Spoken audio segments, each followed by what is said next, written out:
They send you? If you're talking about your former buddies at Bell Tower, the answer is no. Wait a minute. You're Jensen, right? I heard that some of my former buddies have been looking for you. I don't know what you're talking about. An evildoer listens to wicked lips, and a liar gives heed to a mischievous tongue. You've dropped the merc gig to become a man of the cloth? Hardly. I just have an interest in theology, and I love quoting the book. Everything in it is so evocative. Now, tell me, are you here to stop me? That I am. Then perhaps you should reconsider. There are many of us, and only one of you. At this moment, my men and I have no quarrel with you. So you don't have to die for a war that isn't yours. I said I was here to stop you, not fight you. A friend of yours sent me to convince you to turn yourself in. Let me guess. Dr. Wing, right? He's a good man, and I know he's only trying to do what he thinks is right. But he doesn't quite grasp the whole picture here. Then why don't you enlighten me? Start by explaining why you went rogue. When an average man decides he no longer shares his employer's views and opts to leave, we say he's handing in his resignation. When men like us do the same, it's called going rogue. You can't quit a job like ours, Jensen. You know that. Yeah, okay, I can relate. But you still haven't answered my question. And what do you mean when you say you no longer share your employer's view? Back in the US, when I first got into the Army, I did it because I wanted to serve my country. I believed in its values. I believed in its government. Back then, I believed that by serving my government, I was serving the people it was supposed to protect. Nice sentiment. But you don't work for the US anymore, you work for Bell Tower. Times change, Jensen. You know the story. Capitalism's final encroachment on one of the most lucrative industries in the history of mankind. War got privatized.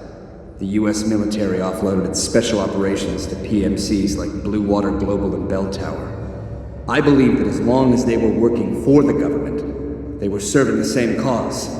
So when they offered me the chance to work on major operations at twice the pay grade, I made my jump. Why don't we just skip to when things went sour? Bell Tower outfitted us with top-notch augmentations. The kind of stuff civilians never hear about. Gave us a massive edge over the enemy. Later, seeing as my unit was one of the most successful ones, they selected us for a special program. Top secret, experimental tech. Told us we would get to work on critical black ops for the US government. But there was a price to pay. Go on. We had to be implanted with a neural hub that manipulates memory centers in the brain, basically controlling what you can and cannot remember. And you agreed to this? Beware of false prophets who come to you in sheep's clothing, but inwardly are ravenous wolves.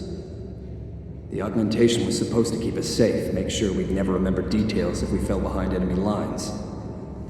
That was the main function. The second one, the one they didn't tell us about, was to lower our inhibitions, make us more receptive to orders we'd likely disobey. Bell Tower turned us into the perfect mercs. If you were so perfect, and the hub made you so perfect, how did it fail? How come they didn't outfit the whole agency? I told you the tech was experimental. After a couple of ops, I started experiencing memory shifts, remembering bits and fragments of past operations. Slowly, I realized some of these operations couldn't logically have been orchestrated by the government. I was asked to do highly questionable things, even by professional standards. Aren't we all? Not like this, Jensen. Our services had been sold to corrupt officials in the American and Chinese governments. A combination of lies and use of the neural aug made sure we complied. We were working for a shadow government, individuals corrupted by a quest for personal power. So how'd you get out of it? I confronted the project director. He quoted Apocalypse Now. You have to have men who are moral, and at the same time who are able to utilize their primordial instincts to kill without feeling. I forced him to disconnect the hub, for me and my squad mates here. And then I killed him. I went through his files and contacts.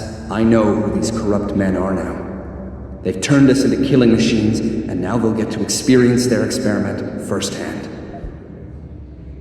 Dr. Wing said our situations would resonate.